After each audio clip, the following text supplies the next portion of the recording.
What's going on, everybody? It's your boy Jay Beezy, and you're now tuning in to Talking My Shit motherfucking podcast. I got a special guest in here today. We got my guy, Tony Lee. Let's give it up for him. So, this brother right here was highly recommended by my guy, Black 31 Magazine. And that's good folks right there. So, brother, let the people know.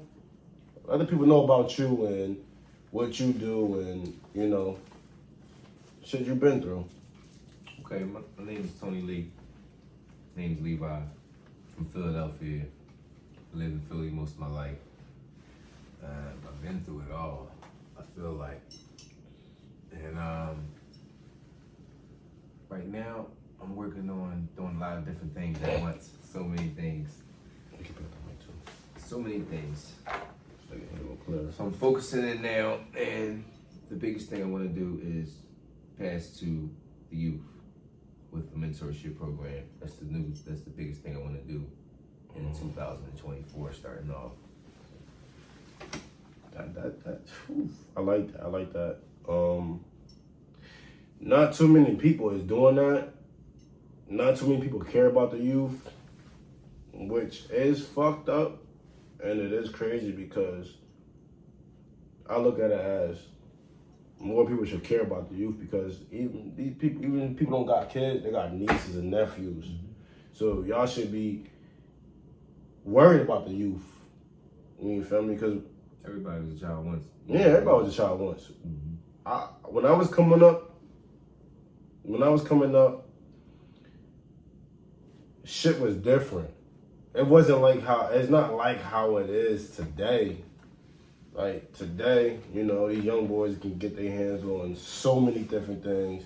But when I was coming up, it was hard. You know, I had a somewhat strict mother, but with my mother method was, I'm gonna let my son fall on his ass to teach me not to do this, but do this. And the way her method was, it worked. Cause now look at me. You know what I mean? I'm doing different. I'm doing what I love to do.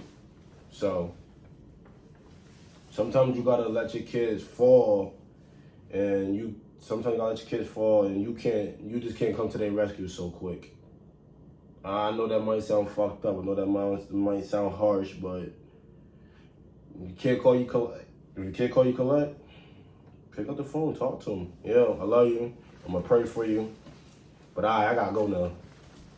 Now, that shit won't call. Now you sitting in that cell like, damn. Shit, man, what am I gonna do? Now you got nothing but time and then to think about what you did. So I kind of went through that as a youth, running away from home and all that. And I had to fall, you know what I mean? Just to even be able to learn. So I really do attribute a lot of that to going to the group homes.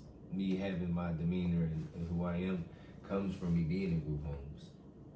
And me running away and having to fall. And my mama saying, listen, if you want to run out there to the world and you want to live that life, I can't stop you. Go ahead and live it. Which took me to the group homes. You know what I'm saying? Which brought me around people trying to bully me.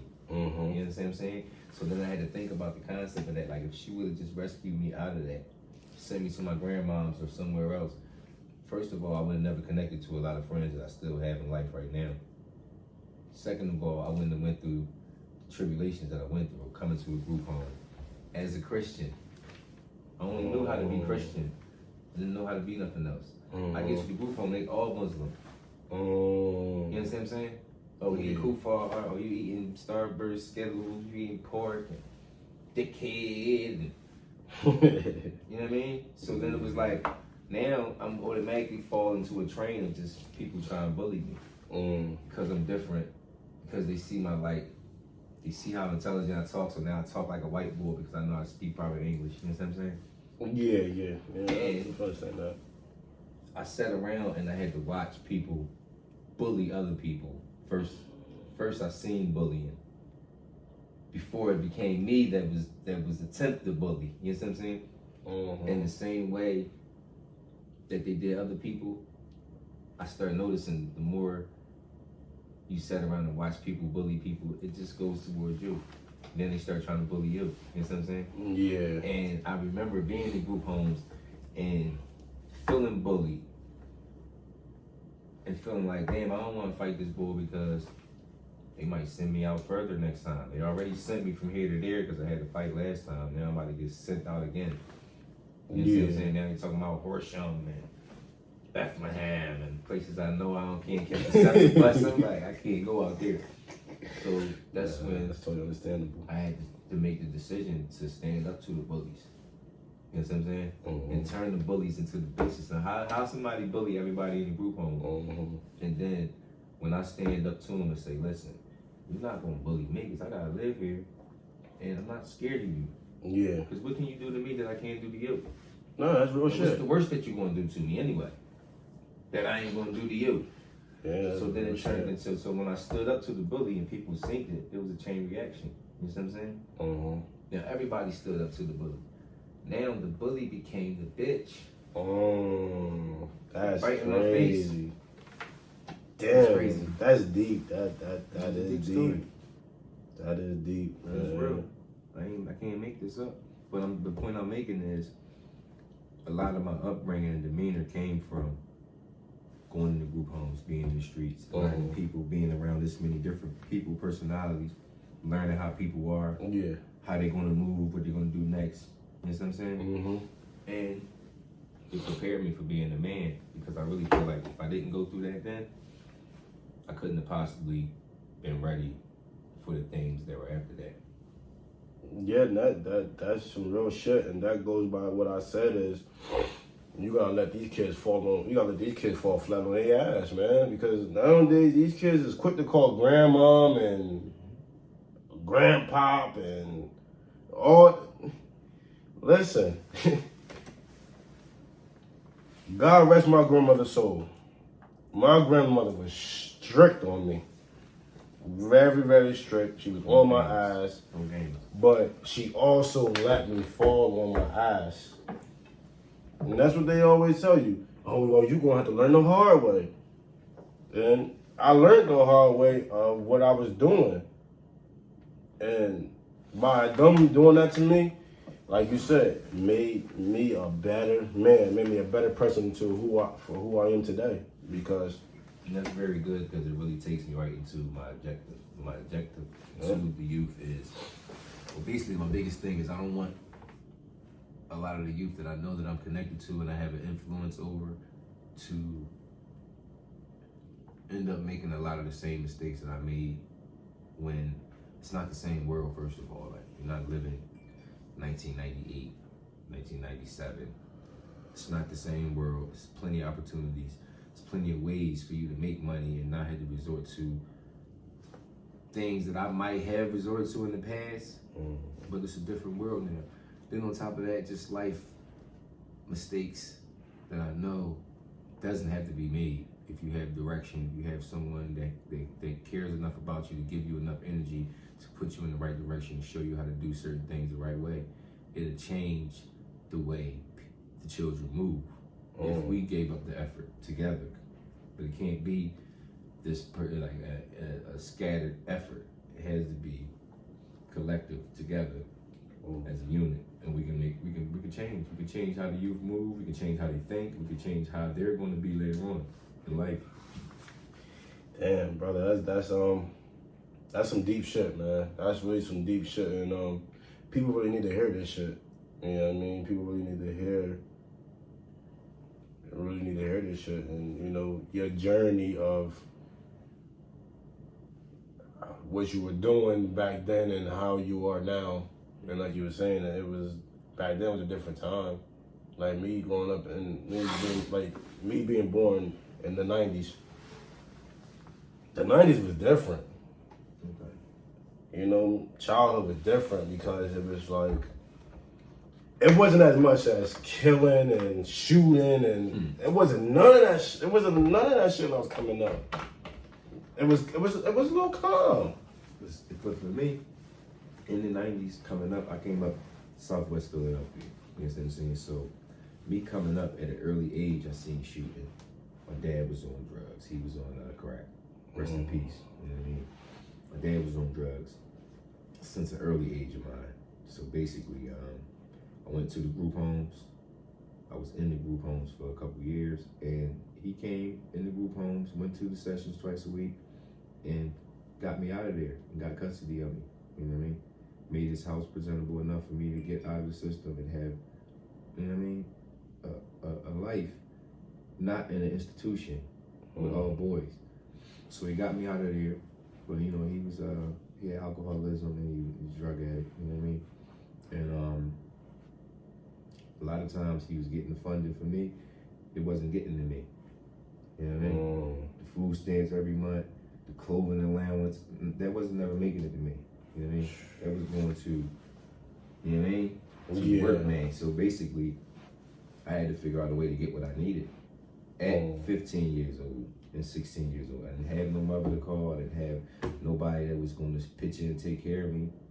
And it was just either get it for myself or don't have it. You know what I mean? And I always was too embarrassed to like ask people for like food and money and all that. So I basically had to find a way to make it. And the people that actually fed me first, sorry to say it, was the drug dealers. You understand what I'm saying? Of course. Go. You know what I mean? And then it's crazy because it's no way for me to show you this man or none of that, but you literally look like my first OG. You look like Nick. Oh shit! Damn. You look like Nick. I definitely understand that because like no, you said, you can't understand what I'm saying because it's like no, not you're not really on his mentality. But if somebody really knew Nick and they look at you and they talk to you how you talk and how your beard is, and Nick had one arm his whole life. You know what I'm saying? Yeah. He came out with like not one arm because he had the hand, but it was a dead arm, so he had to move it himself. You know what I'm saying? Okay. But he was a monster, like, you know what I'm saying? Yeah. He Not ran like that, but I understand. I'm telling you, he went through the ranks of school and everything with one arm, one dead arm, and he ran my neighborhood as I came up. You know what I'm saying? Yeah. And rest in peace, I watched him situate everything and run it the way he wanted to run it. And this is the first person that came to me and said, listen, young boy, you hungry? Take this $15, man. Go get you something to eat. I'm gonna holler at your pop. Cause your pop not gonna keep coming around here spending bread with me and you sitting over here hungry. Like, first person that came to me and fed me, Nick. His uncle Sherm, you know what I'm saying? But then turned around and whenever I got hungry, who did I have to go to? You have to go to him. I go around the corner, I go talk to Nick. Nick, listen, I'm not trying to keep asking you for nothing. But listen, here go a couple people that want a couple things and they want to spend a couple dollars. I'm just trying to get some money to eat. That's what fell me into selling drugs. You know what I'm saying? Just to eat every day. Then I became a worker. You know what I'm saying? Just because I live in a house with a person that does drugs every day. So at the end of the day, once I got the drugs, now I'm sitting there with it. So I just came into this at 15, 16 years old. You know what I'm saying? But the first person that fed me was the drug dealer. You know what I'm saying? Now I'm working for him, and I'll never forget. This is a deep story. No, this is deep. This is deep, and I hope y'all paying attention and listening to this. It's a lot of killing going on at this time in Southwest Philadelphia, right? State Property, the movie comes out in the movie theaters. The killing rate skyrockets all of a sudden. Right? Damn. Now, I'm on the block and I'm holding it down, right? They ride through the block. Impala, they say, listen, you want to go to the movies? Aurora, you want to go to the movies? I said, I do. But how I'm going to go to the movies and you look like this and I look like this? No, I got you. You ain't got to pay nothing. I don't got no shape up. Head looking like a slave. My boots is turned to the side. My jeans got grease stains on them. I'm dirty. You know what I'm saying? Yeah, you ain't so I don't want to go. And plus, if I go, who gonna hold it down? So I don't go. So they go to the movies 4 deep. That's the day he died. Damn. Shot his car up. shot my other man's up. You know what I'm saying? And now it's like, now I'm back to starvation again. Cause how do I eat? Cause this is who I eat with. This is who I eat off. Yeah. I don't deal with nobody else or nothing. Next thing you know, here come his nephew. Damn. That you look a lot like too. Goop, rest in peace again. Who come around, he say, listen, business as usual. Oh shit. You his young boy, you my young boy. Come on. Next thing you know, he's dead. Damn. Broad daylight. You know what I'm No, saying? So, deep. I mean, this is history. You know what I mean? 1999, 2000, you know what I'm saying? 2001, it's all history. People know. At the end of the day, these are the people I looked up to. So at an early age, it already showed me, like, the people that I love and I looked up to that fed me, even though they was good people, I know how they lived and I know what they did, and this is what happened to them. Now, I'm my age now, and I'm looking at the ages that they was dying. 25, 23, 24. My man Dez, rest in peace, 16 years old. You know what I'm saying? Michael Street Millionaires. It's like, I remember all the people that was bosses from the beginning, and they all passed now. You know what I'm saying? And the only thing I ever aspired to be was like them, because that's who I looked up to, because that's the people that fed me when nobody cared about me. You know what I'm saying? Yeah, most definitely. So now I want to be that same person to some youngins that need help, but not in a negative way. I don't want to show them an influence of something negative. I want to show them a positive solution for the way that they live it. I want to get them to some therapy. I got all type of people I'm patched into that's offering therapy. They offering resources for the youth. You know what I'm saying? Now, most of the youth don't even know which way to look to even get some help. But I want to be a direction for them to get to a better way of living, a better life, better way of thinking, not to run into the mistakes I ran into. That's my focus right now, starting out 2004. Then I got a lot of other things I'm doing, but I want that to be a major piece of it. I listen, man. That's some deep shit you talking about, and this is some real shit. And I hope y'all listen to what he's talking and, you know, pay close attention to this. But yeah, man, I appreciate, I support everything you're doing for the youth, man, because some of these kids don't even have it like that. They don't have a mom, they don't have a dad, they don't have a grandma, they don't have an auntie, you know. So it's like, only thing they know is go get it in the streets, go do this, go do that, and they just need guidance. That's all it is. You know what I mean? Some of these kids think, oh man, 9 to 5 is torture. No, that means you're doing something productive. You're getting it the right way now. But listen, I support you in everything you're doing. You know what I mean?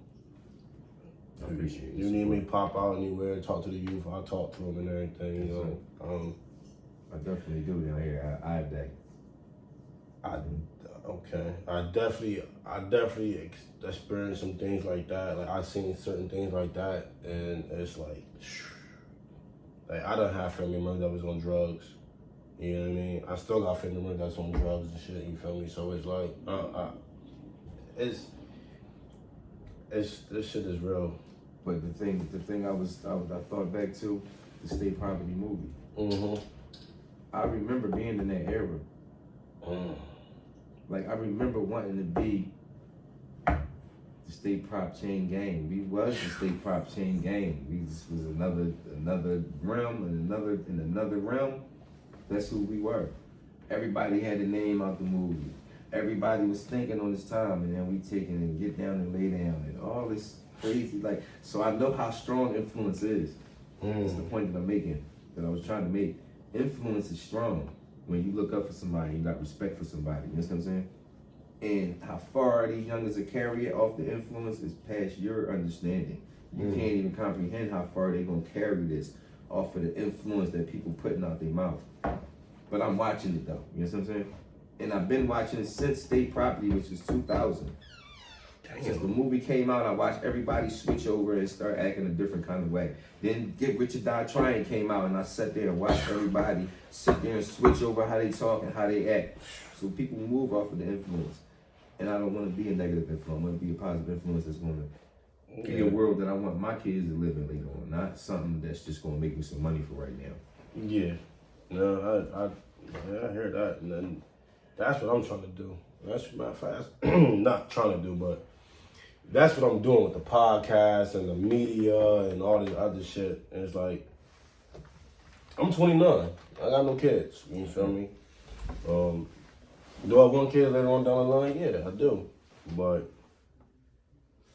I want my kid to come into this world knowing that I'm doing something for him or her.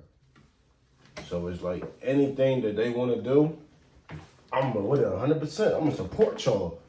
If you pick up a microphone, you start rapping, cool. I'm just gonna pick that phone up. Hey, yo, bro, your nephew just picked up the mic. Hey, yo, your niece just picked up the mic. I think they want to be a rapper. Yo, come on, show them the ropes. Show them the ropes to the game. Let them like. So what do you do when they get around some negative people and they want to pick up some negative traits? Then what? I let them do it. Go ahead. Pick up the negative traits. Because why? I'm going to let you fall flat on your ass. Like how I did. I'm going to let you fall flat because there's those the type of people that you want to be around. I salute you to that. But then I always got the fear that if I let them fall flat, they fall too. Where they never come back. You know what I'm saying? That too, but I'm not gonna let them fall super flat where it's like I get a call like, oh, but you never know. You know what I mean? You know what I mean? But the thing is, the only thing we can do is guide them. Be like, all right, you want to be around them? Cool. You want to be in a jail like them? Cool. You want to be on the corner like them? Cool. Go ahead. But when you get locked up and you call me collect, I'm going to pick up that phone. I'm going to talk to you. I'm going to tell you I love you. I'm going to open up that Bible. I'm going to recite a verse to you. And then I'm going to hang up that phone call and let you sit there and think about it. I'm going to let you sit in that cell and think about why you in there. So while you thinking, I'm coming in, I'm going to wait like 3 days. I'm going to come bail you out. I'm going to sit down. I'm like, you know what? We're going to do an interview today. We're going to talk to the people. You're going to talk to the people. You're going to tell the people your life lesson that you learned. Now you're coming to me like, oh yeah, Dad. Oh man, you was right, man. I don't want to be like this. You just gotta let them. You gotta let them do it. You gotta let them do it, but not to where you getting that phone call. Cause that's every parent's worst nightmare. Is getting that phone call saying their kid is dead. That's why my mom let me fall, but she didn't let me fall super flat until where she got that phone call saying, Miss, your son is gone. Completely identify the body. You know, so I would never let it get that far. But my thing is, I would do something like a scare straight, but not that televised, scripted bullshit that they're doing. Mm-hmm. I know a couple people I can call, get in contact with the counties and, you know, the correctional facilities and shit. Call them like, yo, listen, boom, boom. And like, yo, listen, come on, we going on a field trip, y'all. Mm-hmm. Going on a field trip. This where y'all want to be at? Do you want to be in a cell the size of the bathroom? Or the size of a closet? Because I tell my nieces and nephews this. I said, do you y'all really want to be in that situation? In a small ass cell. Max might be 2 people. Might be 3 people. Yeah. They should have it like that. And you might be on the top bunk. They should have those for like a prep. Yeah. For children that get arrested for criminal crimes. They should make units upstate for them so they can do 30 days. Yep. In a real state correctional, but just not right next to them, but same conditions and same food, all that. Sitting there eating trays, and then they get it then real fast. Yeah. And I told them, you want to sit here? Mm-hmm. You want to sit in there? They get it. You want to fight over a bunk? Because you're going to have to fight. Who got the top? Who got the bottom? Then they might tell you, nah, fuck out of here. My man's got the bottom. I got the top. You sleeping next to the motherfucking toilet. Now you sleeping next to the toilet. Now your bunkie getting up in the morning. Now your bunkie up in the middle of the night. Now he pissing where you laying at. Ain't no telling how tired he is. He might get on you. Dude, but these kids think that shit is a game. They think that shit is a joke. No, what I really realized is they can't be scared of something that they never went through. You know what I mean? So being as though they never experienced it, they don't know how it really feels, so they don't have no fear of it. And by the time they get the chance to feel it, it's gonna be permanent. Yeah. You know what I mean? They need to feel it, but not be around the people that's in there. Yes. But be in that type of environment and situation To see and feel how it feels, because listen, my dad did that shit to me. I'm not gonna lie, my dad did that shit to me. I wanted to do this, I wanted to do that, I wanted to do this. He said, okay, I got something for you. Made a couple calls. Man, I tell you, I've been seeing them niggas in there, man. 3 deep. Dude right next to a toilet. Sleeping. I remember this dude, and the dude Larry was talking to me. And he was like, listen, young blood, you don't want to be in here. This ain't a place for you. He said, when you in here, you gotta fight. You gotta watch your back. Niggas might take your commissary. Or if you borrow from somebody, now you they bitch. Now you gotta pay them. Now you gotta do something for them now when they need you to do it. I'm like, damn. And I seen how they live, and I seen the food that was served in there. And they were like, do you think you can do 30 days in here? I was like, I'm gonna be real with you. Nah, I don't think I could. I really don't think I could. I was like, I don't think I could. I said, no. I want my Chick-fil-A. You know what I mean? I want to wake up and play my video games. I want to wake up and be able to be in my bathroom. I want to wake up and be in my bed by myself. I don't want to be in a cell. I don't know. I don't. And from there, never did it. Like out of all my grandmother kids, grandkids, I'm the only one that never been locked up, never been in jail. And before my grandmother passed, she told me, she said, I'm so proud of you. Continue what you're doing. Don't be like your cousins. Be you. And then that's how I did started with the podcast and everything that I'm doing now. And I sit back and I think about it. I'm like, damn, I want to thank God for not letting me be in that situation, be with those people, because that's not a place for me. That's not a place for nobody. It's not a place for nobody. Because once you in there, you under their rules. You under their spell. They tell you when to shower. They tell you when to eat. They tell you when to go to sleep. And it was a large transition for me coming home from jail and just talk about it from nothing. Coming living in a halfway house around homeless people, drug addicts, you know what I mean? Can't sleep most of the night. Only can go out a certain amount of hours, and that's only if I'm working. Working for under wages, overwork, people talking to you crazy, treating you like you worthless.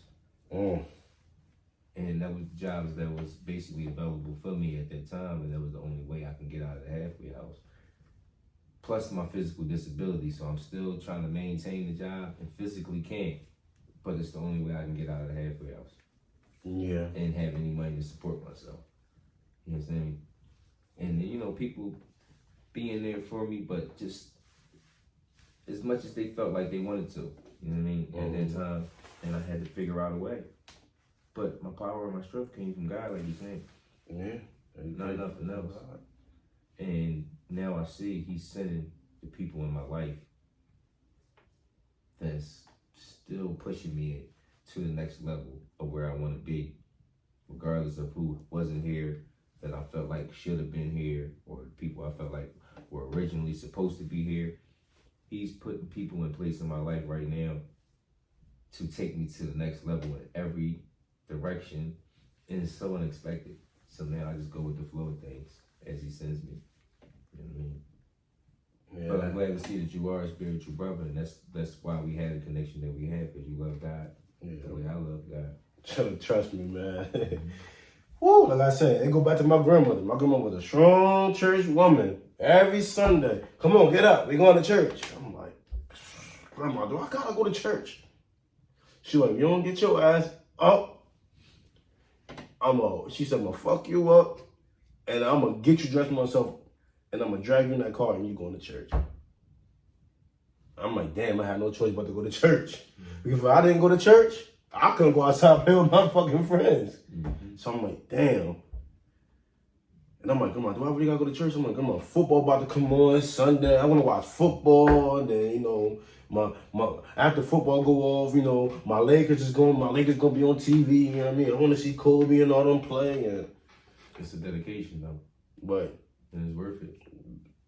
Sacrifice for the blessings, you know what I'm saying? And you not enjoying yourself, but just giving praise and giving thanks for you, for the gifts He giving you every day that you don't even see, that you can't even appreciate. Like, yeah. So that's definitely somebody making that sacrifice, and you reaping the blessings of that too. But they sacrifice from their prayers, like, you know what I mean? And I just thank her for that, for introducing me to the church life, introducing me to, you know, God and who He is and how He sacrificed His self for us. And which is that's really some strong shit, because man, she had me watch The Passion of the Christ by over 1,000 times. I'm like, come on, I get it. The man sacrificed his life for us. I understand it. I understand it, but I know she up there now disappointed because I don't go to church no more. But I still believe in God, but I don't go to church no more. Because the reason why I don't go to church no more is because it's not the same how it was when I was coming up. Now, you know, church is different, and, you know, I mean, some of these pastors, you all the shit that's going on inside these churches nowadays. So every Sunday I wake up, flip the page of the Bible, read a little scripture, pray. Before I leave out, I pray again, make sure I come back home safe. I had wrote a little poem saying that I don't know if I'm coming home today or tomorrow. This world is very strange and very crazy, but I just thank God for waking me up, letting me go to sleep, and letting me wake up again to do what I love to do. Because it's a lot of people, oh man, you too spiritual. There's nothing wrong with being spiritual. Whatever y'all believe in is what y'all believe in. And that's just what it is. Whatever y'all believe in, y'all believe in. You know what I mean? So I believe in the higher power, which is God. And God put me in a position to where I could do something positive and bring me to you, Ron Murder, Steph Kitchen, Black 31 Magazine, a couple of my friends that I met during my journey, and meeting new people, meeting more people, and continue to meet more people, because the more people I meet, it's gonna better me, and I'm gonna better them. So we're helping each other out at the same time. So it's crazy. Like I said, I love what I'm doing. So it's crazy that you just even dipped into that, because the process of that is crazy. But I began a mentorship class over half a year ago at a resource center down here in Philly. Okay. Every time that I'm leaving my classes, I see people coming in with equipment. I never knew that this was the CEO role experience. You know what I'm saying? So now One day I'm coming late, and my sons went to meet me there, right? Excuse me. My son went to meet me down there for my mentorship classes, okay? I was running late. He was in there waiting for me, and he runs into Rick, people for the podcast, right? Talk show, excuse me. So bottom line, when I got there, before I walked into the room, I heard him ministering to my son, dropping jewels on him, you know what I mean? And God, yeah, damn. so can you hear me from there? I would hope so. So I'm not out there. We're gonna talk about all this shit all over again. No, we won't have to, because you'll be able to clip it in. Yeah. Go ahead. Man, oh man, y'all, this is a deep podcast, man. It's real deep. This brother speaking some shit. I'm speaking some real shit, you know. It's sometimes you gotta be wise, you gotta be smart who you hang out with. And I had to learn that the hard way. The first thing my mom told you, everybody not your friend, everybody not your friend. I'm like, Mom, but this my homie, man. He cool. Boom. Now he got me some bullshit. Now she on my ass. Now, all right, get in the car. Take me where his mom live at. I'm like, oh, come on, man. That's embarrassing, man. Man, you ain't about to embarrass me like this. And she just go on and on and on. I don't give a fuck. I don't care. He got you some bullshit. Now I want to talk to him. I want to talk to the parents. I'm like, oh my God. These niggas gonna clown me the next day in school. And we at the lunchroom, they're like, oh, this nigga Jay Wayne got his mom and da. Mama's boy. Then they just kept talking until I got tired of it. And I just punched him. Punched him right in his face. I'm like, you ain't gonna keep coming crazy like this. You just not. Did they book you for that? Bro, I got suspended. Like, the principal office was my second home in school. Cause I'm always in there. You know, I'm always in there sticking up for myself, defending myself, you know. You can't let nobody just sit in there stick. I'm not gonna let nobody sit here and punk me. And y'all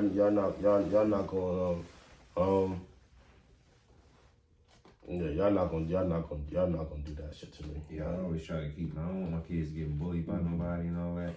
I don't want them to be a bully, but I don't want them getting bullied either. So it's definitely like a thin line, and I don't even know how to decipher the difference because I don't want them to be soft and I don't want them to be no bullies. You know what I mean? Yeah, sometimes you gotta learn how to use it for good and not for bad. Yeah. Use it for good and not for bad. But tell them more about you, bro. Like, we're gonna pick it up from there, man. Pick it right up from there. So the bottom line.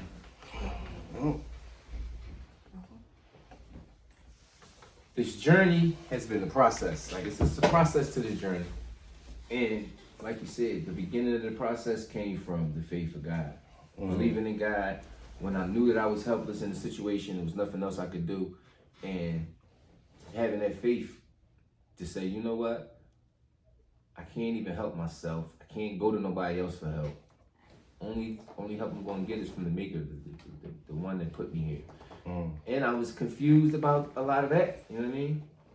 But I still had my original faith that I've been instilled with to believe in a higher power and to pray to him for whatever I need. So that's where I started at, period. Coming from jail, inside of jail, trying to get out of jail. You know what I'm saying? Could nobody get me out of jail? Yeah. I had to make parole, like, to get out. You know what I'm saying? I had to have the patience enough to be around people that knew I had parole, know I got triple RI, and owe me money and act like they don't want to pay me, knowing what I'm going to do, but they know that my freedom is right there, and their freedom is 4 years from now, so they don't care. They'll take a hit just to keep me in there. And these is people I was friends with in there, though. Playing cards with every day, playing chess with, you know what I'm saying? Making meals with, breaking down meals, dropping stuff off, come pick my bowl up and all that. But then turn around and ready to leave, and they turned to the people that was trying to stop me from going home. You know what I'm saying? So the prayer process started then. of having patience enough to withstand hatred and negativity and suck it in and just absorb it and still show love. Because the same people that show their hate for that little temporary time, whenever they do, then they turn around and then they show you that I really don't hate you. I'm really just mad because you get ready to leave and go home.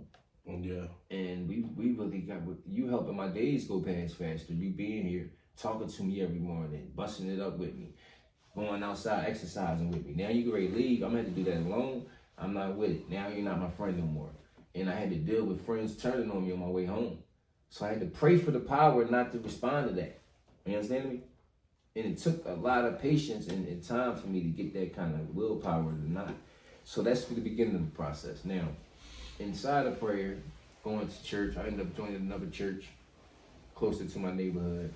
Okay. And that's really when my life changed. You know what I'm saying?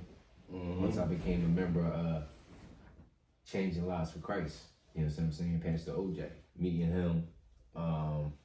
Just changing the way I was thinking. I was being attacked around that time. I had a lot of different thoughts going through my mind. I was still on parole. I was in CDL school, waking up 5:30 in the morning every morning. You know what I'm saying? So I was under pressure. I only had a couple people in my corner that was helping me to get through the days. Didn't have no job. Same situation, you know?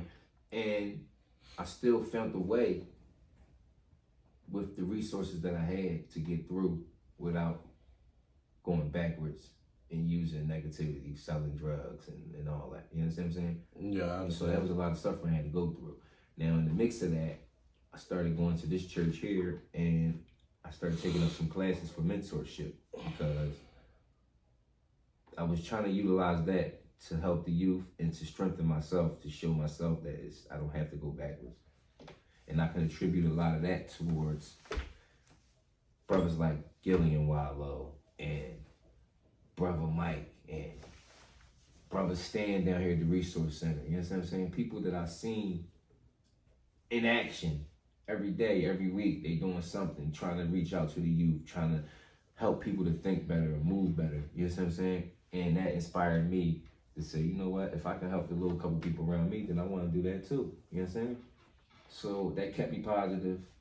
Main factor on that is I have two sons. Okay, 18 right now, 16. And they're my next up. I have 3 altogether, but that's my 2 oldest.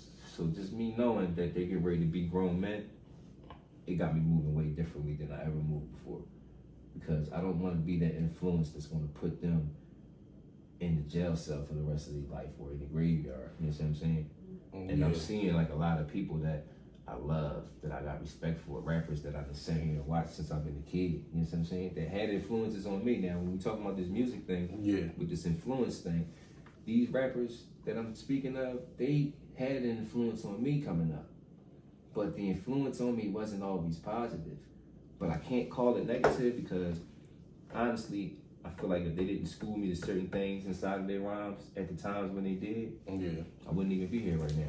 Like, they literally saved my life with their rhymes. Back 20 years ago. Philadelphia Freeway, the red free, the blue free. You know what I'm saying? Be coming. You know what I'm saying? Your handshake, they mention your smile, these niggas foul and all that. You know what I'm saying? The song came out before I ever got shot, ever thought about getting shot. The song came out to warn me what was getting ready to happen to me before it ever happened to me. And there was no other warning sign for me but these songs. You know what I'm saying? I was so tuned into the music that I caught the songs and I got the message and I started seeing what they were saying in real life and seeing the signs in the people, and I still didn't read them correctly in time enough. But I did because I'm still here. You know what I'm saying? But still, you gotta know, I listened to Becoming before getting shot. And then I'm in the hospital shot with a CD player listening to the same songs, but they got a whole new meaning now. You know what I'm saying? Now I'm dipping into Please Have Mercy on Me and Flatline, 100 Miles and Running. I don't really understand what them songs mean when I first heard them. They were just good songs to me, like, you know what I'm saying? But then when you listen to the same song, after it get real for you, the song changed. It's not the same song no more. You know what I'm saying? Becoming is really a part of my life because it coached me before anything was anything. It was just a fantasy to me, state property, all that. That wasn't real life to me. I watched it on TV. It was kind of real to me because I seen it around me a little bit, but it wasn't all the way real until it became real. Then the album became real. That's what gave me different respect for different artists when I started hearing certain music after that. just to know that you can't think to say certain things like this if you didn't live it. Yeah. Possibly, somebody can give you rhymes all day, but you can't repeatedly come out your soul with all these different things if you don't really live that kind of life. You know what I'm saying? Yeah. So I identify with certain rappers, and the same thing's happening right now. If you listen to the new Meek album, Meek and Rick Ross, did you listen to it? Oh man, goodness, man. Alright, y'all might hate me for this, but I feel like the only song that I really rock with on there is a Shaq and Kobe. I really don't like the whole album. That's just my opinion. I really don't like the whole album because I know that's not Meek. I know that's not Meek beat selections. What you mean? Like, not beat selection, but I feel like Meek didn't want to overpower Ross. You know what I mean? Like, they didn't want to overpower each other on the track and shit. So that's why I kind of really didn't rock with it. Because y'all wasn't giving me, y'all only gave me that energy on Shaq and Kobe. The rest of the songs I listened to, y'all wasn't giving me that energy that I was looking for when I heard Shaq and Kobe. Okay. I was looking for more like Meek snap, Raw snap. Meek snap, Raw snap. Like they used to snapping back and forth, back and forth, back and forth. But honestly though, if you're looking for that, that's another audience though. You know what I'm saying? But in the audience that I'm in, like as a lyricist, and I can lyrically digest all of the phrases and everything, you know what I'm saying? And everything they saying, it's a deep album. So you know what kind of life that they living and what they going through. If you can kind of think on that level, then you can really understand. And if you're on a level like I'm on right now, then everything they saying is so relevant. They don't really love you and all that. You know what I'm saying? Like you gotta really listen to these songs on there and listen to the lyrics of them and hear what they saying. I'm gonna go back and listen to it again. I'm gonna give it another shot. Don't just listen to the beats and like listen to the lyrics of the song. I was listening to the lyrics. I was listening to the lyrics as well, but I guess I just wasn't feeling it at the time I was listening to the album. It's a warning sign right now, basically. Same way that Becoming was, same way when Philadelphia Freeway came out. I'm not listening to else. It. Like you can't even understand a sign that's for another group. Like the sign ain't for you. It's probably just for entertainment for you. But this is a life or death album for a lot of people right now in this world, and they don't even know. Like the things that they're opening your mind up to. It's your last chance to catch on, because you ain't gonna have no more chances. This is God's real way of speaking to you, because you ain't hearing nothing else He's saying. So now He's speaking to you through the music, because He don't want to just go through and not talk to you at all, just let you get wiped out.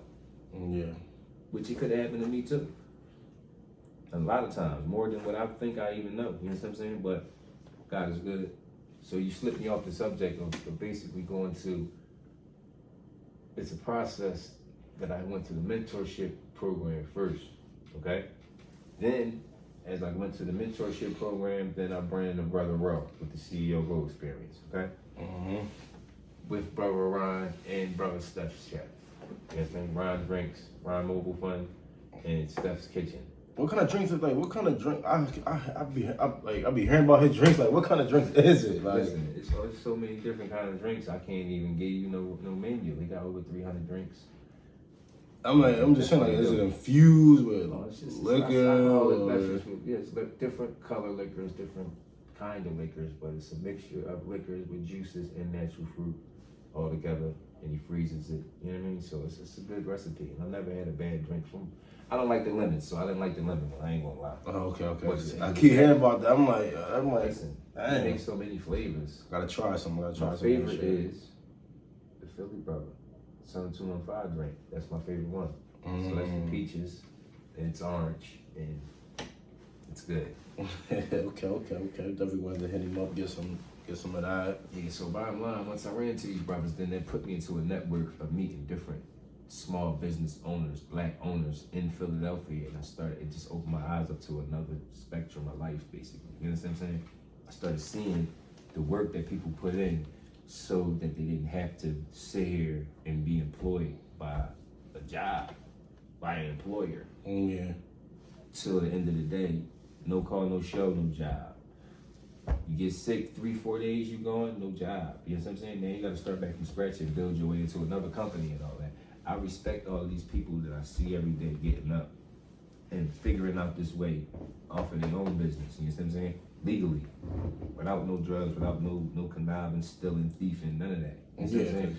And just being on his show, him interviewing as many people as he did, it opened my eyes up to a different kind of life that I've never experienced, basically. You know what I'm saying?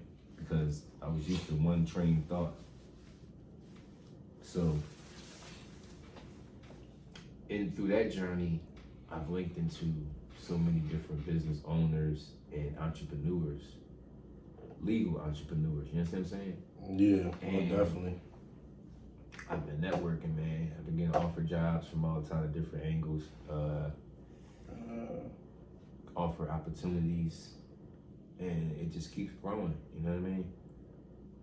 So it's just something that I've been trying to do, and it's something that I'm passionate about doing now. Networking, just connecting the dots. Basically, that's my job. You know what I mean? I basically, people need things, people have things, people provide certain things, people need certain things. That's my job right now. That's what I do. I connect the dots. People need their house fixed. People need a host. People need their sneakers clean. You know what I'm saying? Yeah. Weird stuff like that. You know what I'm saying? No, definitely though. I'm just a master networker because I know that everything that one person needs, most people need. Of course, because them sneakers is a must. I'm not gonna lie. For me, my sneakers is a must. Exactly. So now you don't even know that you just happen to be the plug for the sneakers. I can't call the guy for the sneakers. I gotta call you, or I got to look online and just go from scratch. You know, I'm just a regular customer. You know what I'm talking?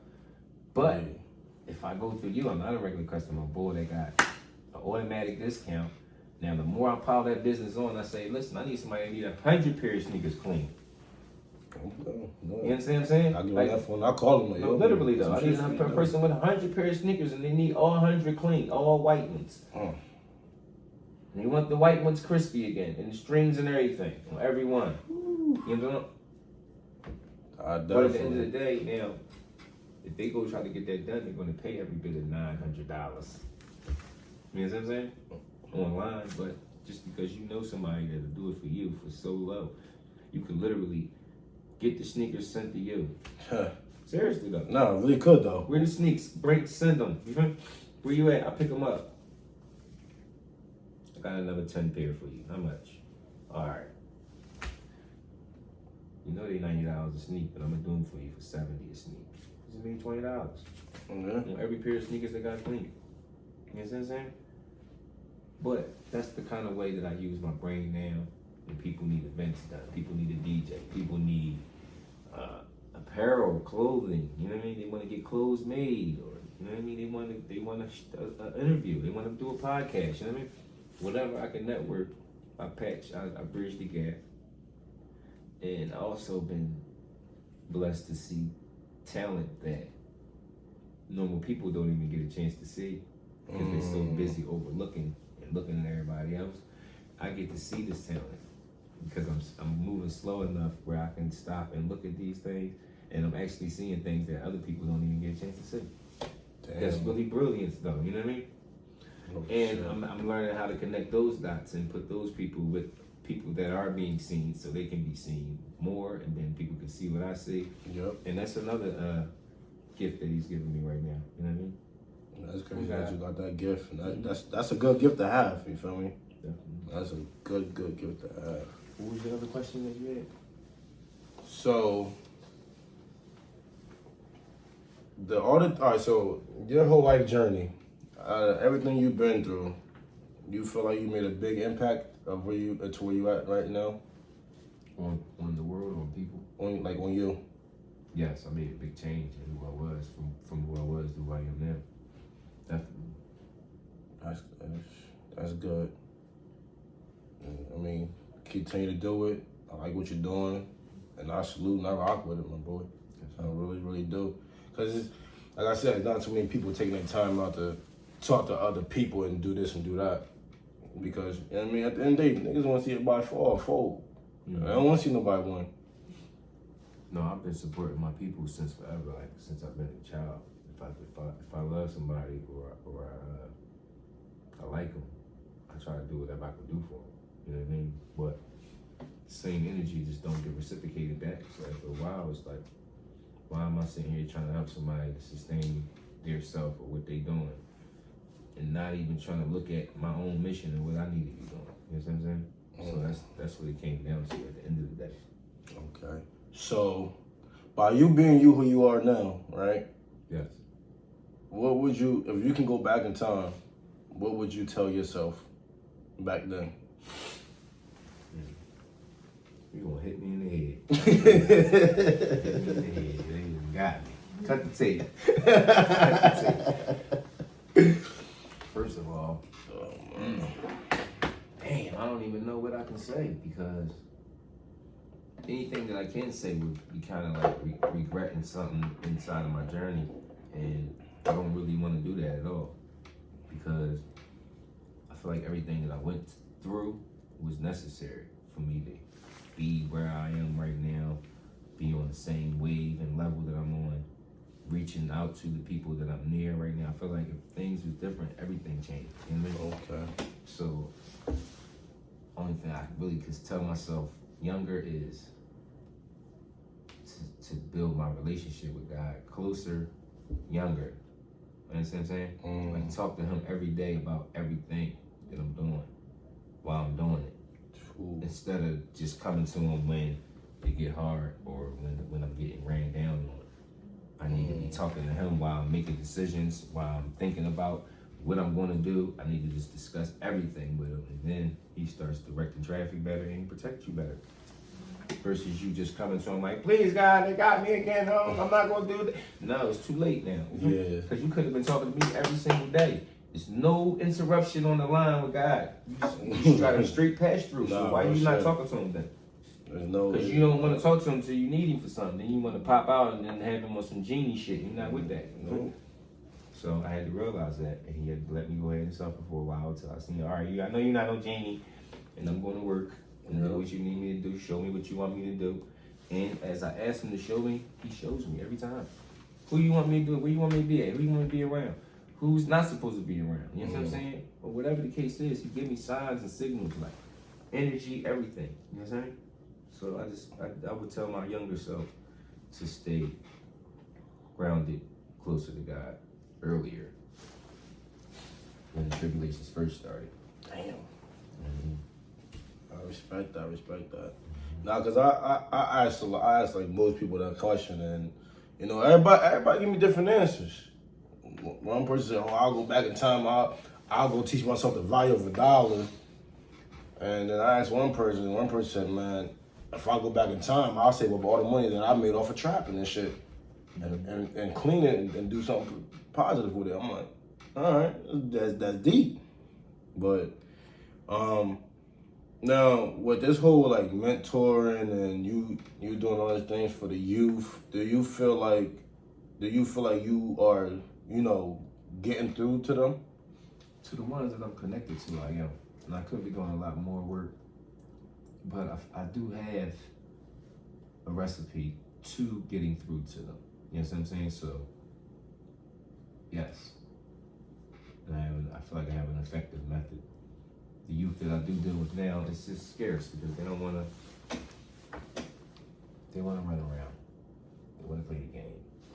You know what I mean? So I got to break through that right now.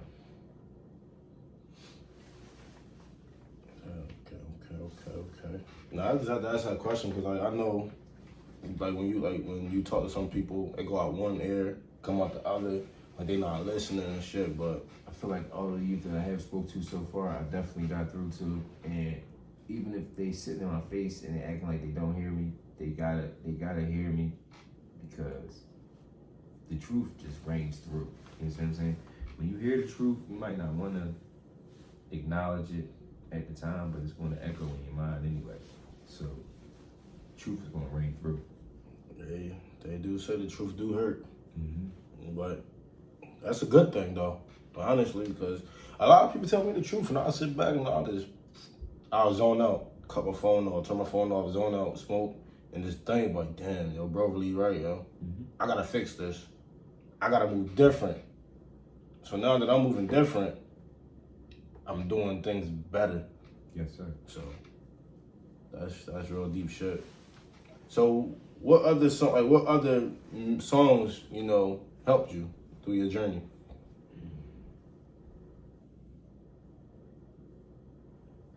mean, one of my most memorable songs that got me through everything was "All Right." That was with Freeway and what's his name? Baby, don't you cry. You know the song? Nah, Freeway, "All Right." I never heard that one. It's an old song, but basically, God just sent this song through to me at the weirdest times, every time. Like on my way to court, in the van. I don't got no radio on myself. Yeah. Nothing. Hear it on the loudspeaker.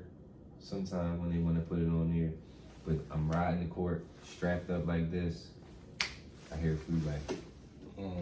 Baby, don't you cry. Everything gonna be alright. I know we can make it through this. No, See? I ain't never heard that song by him. And that's how old it is that the children don't really know. The older adults, the younger adults don't know.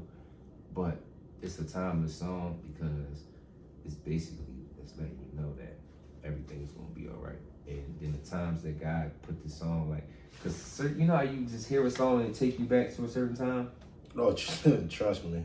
That song takes me back over 20 years. You understand what I'm saying? Or around maybe a little under 20 years. You know what I mean? But around 20. And every time that this song happens to play, I'm not playing it and I hear it, whether it's on somebody's car radio or whatever it is, it's always a signal from God just telling me like everything gonna be alright. Yeah. Literally. That's how I feel when it comes to music. What's That's the how I song for feel. you?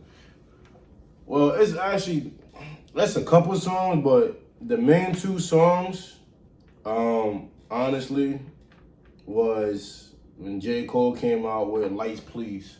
Okay. I heard it over 1,000 times, and I'm like, you know what? I never really liked the song, but I heard it a lot. I get where he coming from, but let me rewind that whole shit back, but cut the lights off, smoke, put the blunt out, shut my eyes, and just really fully listen to the message and the message of the video. And that shit really had me seeing shit and thinking about shit way back to now. And I'm like, yo, this shit is deep. Then another song by him that, you know, I can relate to is Love Yours. I love that song. When he said there's no such thing as a life that's better than yours, Yeah, I can listen to that shit all day, every day. And by me listening to that shit and breaking it down and dissecting that shit, That's my song. I'm like, yo, this shit deep. Like, when he dropped that shit, I was like, yo, bro, you not understanding what he's saying. You not understanding what he's saying. Like, they're like, oh, I understand. No, you don't. You don't understand what he's saying. Love Yours. You feel me? So, Deep. them songs, them two Love songs Mines. by him, man, I love mine. really had me dwell on life and had me think about so much shit that I've been through. Yes. And, you know, then 50 Cent, 50 Cent. Many Men. When Many Men came out, I was a young boy when that shit came out. They came out around the same time when the Seagull was out. That's what I'm trying to tell you. That shit had me thinking. 2005, 2006, all that came out. That shit had me thinking came about my out cousins. first, matter of fact. Many Men came out first, so think about that. Many Men was out. That turned the crime rate up. Nah, it did. Then State Prop, Seagull dropped another one. They already had Major Mixtape, but then Seagull dropped Becoming. Flatline dropped out. You know about Flatline? Yeah. Flatline came out. The city was turned all the way up. You know what I'm saying? Now, it was a warning sign through the music that this is the times that we're living in. And need to, like, if you want to be outside, then this is what you need to know and be ready for. Or just don't be outside. You know what I'm saying? Yeah. And I was outside, so I had to learn these things. And this is how I learned through the music. On what time and temperature people was on. And I had to frame my mind to think that kind of way at that time just for survival. You know what I'm saying? Either that or be a victim. You know what I'm saying? So it's not the same kind of time or era no more. I don't want to push that same influence out to the children, period. So that's why I changed how I am, because I'm still me. So I didn't change who I am, but I changed how I am. And I want to do some things. I want to do a lot of big things this year, 24. I salute you with everything you're gonna be doing, brother. Look, you need help, I'm there. I appreciate it. I'm there, you know what I mean? Matter of fact, I got a couple of young boys. I I want you to, talk to. Get their head on the swivel, because right now they going down a dark path right now. They going through some shit, and it's not looking too good. It's not looking too good for them. And these are my young boys, and I'm worried about them. And I told them, like, yo, you play. I'm like, yo, you good at basketball, you good at football, you good at this, you good at that. I'm like, yo, keep on doing this shit at school. Why am I hearing you miss 5 days of school? What are you doing? Oh, I'm on the block, getting the bag. So, getting the bag is more important than your education? I said, because a wise man always told me, a mind is a terrible thing to waste. And once he told me a mind is a terrible thing to waste, that shit had me thinking about so much shit that I can be doing, and so much shit that I'm good at. And I just thought about all the different gifts that God gave me to do. And I just put it all together. So, yeah, I definitely will link you up with them. And, you know what I mean, hopefully you can get to them. I was ready to say, when I received that gift, I was young, 7, 8, 9 years old, having to read the newspaper, do flashcards, do my homework, and then read a chapter in the encyclopedia, then do a who, what, where, when, and why on that. Or read a newspaper article and do a who, what, where, when, and why on that, like every day. You know what I'm saying? Spell words that I wasn't even supposed to have to spell yet. Getting pushed to the next level since I've been 6, 7, 8, because my mom is a teacher, you know what I'm saying? So, end of the day, I've been smarter than average, learned how to play chess early, master chess player for early ages, but just having the patience to sit still and to focus on certain things, you know what I mean? Wasn't the problem that I don't know how to do it. It's focusing on doing it, and I see it inside of the children, I see it inside of my own children. And that's the biggest thing I think we need to start attacking, like just getting them that patience and that stillness to keep them focused on something besides what they want to do. You understand what I'm saying? Because they don't got no problem focusing on what they want. But now we're trying to get them to focus on things that they don't want to do that are constructive for them, which is the problem. That's the problem that we need a solution for in the equation. We need them to want to do things that they don't want to do that's good for them. How do you do that? Eat things that they don't want to eat that's good for them. Ain't what they want to taste, but it's what their body need, and we got to get that to them. How do we do that? And they have the freedom to eat what they want to eat. How do we make them eat what they need to eat? Damn. I ain't thinking like that, though. That's the problem that we're having. And we need a solution for it. So that's what we need to collectively come together and figure out from all the resources possible. How do we get these people something that they need that they don't want? That they keep rejecting but they need. How do we get it to them anyway? It's kind of hard to give somebody something they don't want. Nah, it is. It's definitely is. I can't even lie. I'm the same way. I'm the same way with the shits. So that's what we need to figure out. You got any ideas on that?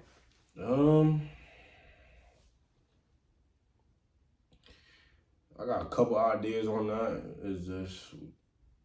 We just have to brainstorm on that and figure out a plan to, handle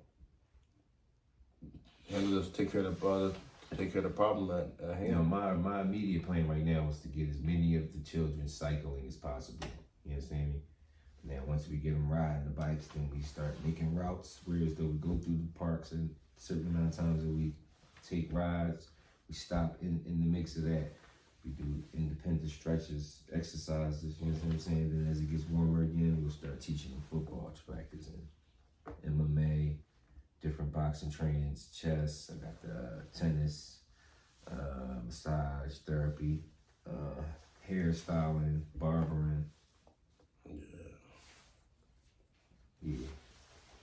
A lot of different stuff. I got trainers for everything that I'm naming, just waiting for the group of children that they can put their hours into every week. But I gotta come up with the group that's going to be acceptable to learn. Yeah. Because I got the people that want to do it and the resources. I need the children that are susceptible to following the program, not being absent too many times, whereas though we gotta shut the programs down. You know? Yeah, you want to be able to keep the program up and running, like smooth. And I understand that. Definitely do. That's a good thing. That's a good thing to do because people need that. People definitely need that. One thing that I do say, one thing that us black people or the black community definitely is lacking on is a job application. Learning how to fill that out because most of these kids don't know how to fill out a job application.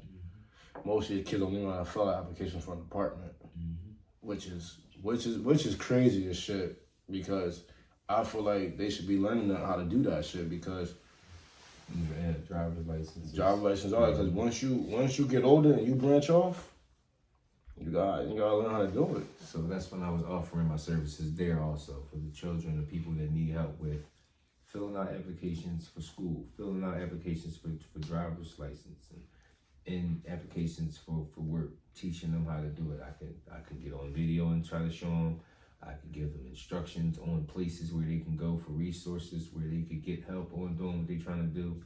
If you tap into me, my email address, leimleah.1070 and I'm at Tony Lee 5917 at Instagram. Y'all heard it, man. Hope y'all taking everything that he talking about into consideration and want to learn how to do all this stuff, man, because that's real important. You know what I mean? I learned how to take public transportation at a young age. Me too. My grandmother. Definitely, I've been taking this since about 12 years old. My grandmother said, help, you get on this bus, boom. I learned now as I got older, I learned how to go every fucking where now on public transportation. So it's like boom, boom, boom. So it's like my grandmother, my mom showed me how to do a job application, showed me how to fill it out for an apartment, taught me how to pay my bills and manage my money more, be more responsible. Because, you know what I mean? And all parents say this. I'm not going to always be here to help you. I'm not always going to be here to hold your hand. And by her saying that, you know, made me become more independent for myself and get myself around. So that's what I want to, you know, I want to think that I actually had people to show me the ropes and do what needs to be done in to order if something ever happens, I know how to go pay my light bill. I know how to go get that money order, drop it in the mail, drop it in the slot. Now my rent paid. A lot of people can't even do simple things like that. They try to get somebody else to do it. And you can't because not everybody gonna be here.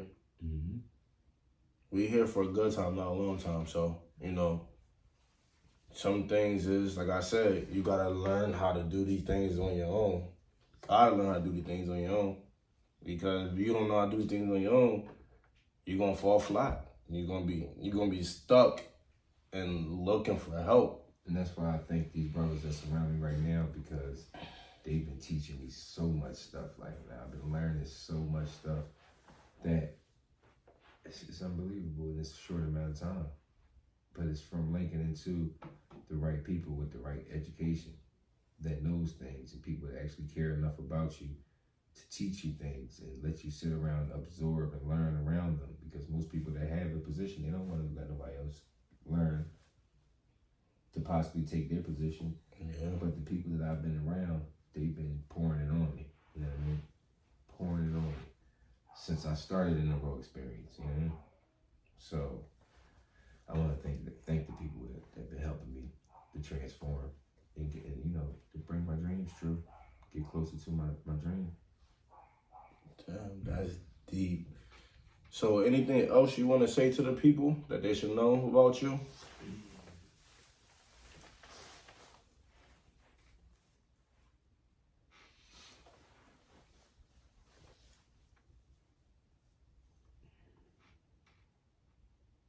I don't even know what to say when it stuck me again. You see what I'm saying? It's sticking me every time. What do you want to say? I gotta get you, man. I'm here. I don't even know what to say to the people. The people know what I'm on. You know what I mean? It's all one love. It's one love.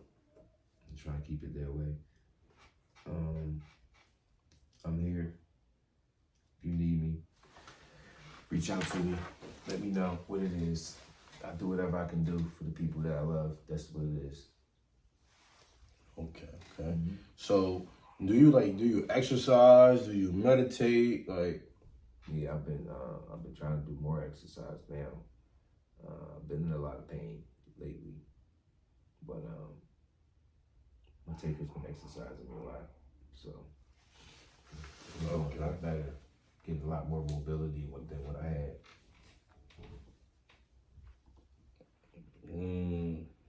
Okay. So if you can say one thing to the people to tell them something, what would you tell them? What's the most important thing that you would tell these people out here? Okay. Most important thing I want to tell everyone is, first off, believe in God, build your relationship with Him, keep that sturdy, believe in yourself, and never stop chasing your dreams. Don't never let nobody around you try to put you inside of a box to believe that you can't achieve whatever you feel as though your dream is. And just don't stop trying. I mean, you gotta be safe at whatever you do, but don't stop trying to achieve your dreams. Don't stop praying to God. You gotta pray all day and include Him in everything you do. Things will change. I'm a living testament that when you include God in the moves that you make on an everyday basis, your life changes. And He can put you where you want to be at and give you the desires of your heart if you believe in God. That's deep, See, me, I got a routine I do every morning. I got a routine. It's been my routine ever since I was young. I get up, I pray, I thank God for waking me up, thank Him for letting me start my journey off. I look myself in the mirror and I tell myself that I'm a young, successful, rich businessman. And I keep saying that to myself because the more and more I say that to myself, it's going to happen. And I want to let y'all know that y'all got to keep on telling yourself y'all going to be y'all going to be good, y'all going to be wealthy, y'all going to be straight, because the more y'all speak negative about yourself, the negative things is going to happen. You got to speak positive about yourself. So this thing positive, you know what I mean? Replace her negativity with good, with the good. You know what I mean? So, Yes, sir.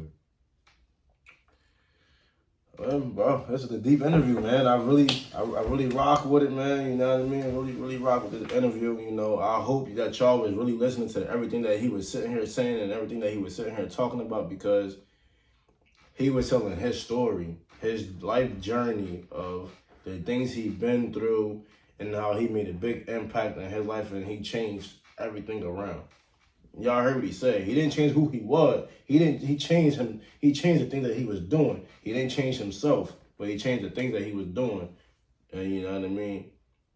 Everything is possible. If you can do it, make it happen. You put your mind to it, you can do it. That's how I look at it as in life. Put your mind to it, you can do it. And but I just want to sit here and say that once again, this was a dope interview with my guy, Tony Lee. You know what I mean? It's been your boy, Jay Beezy. And my guy, Tony Lee. Tony Lee, you already know. And we out of here, man. I just want to, listen, out of here. Y'all have a good one. Good one, man.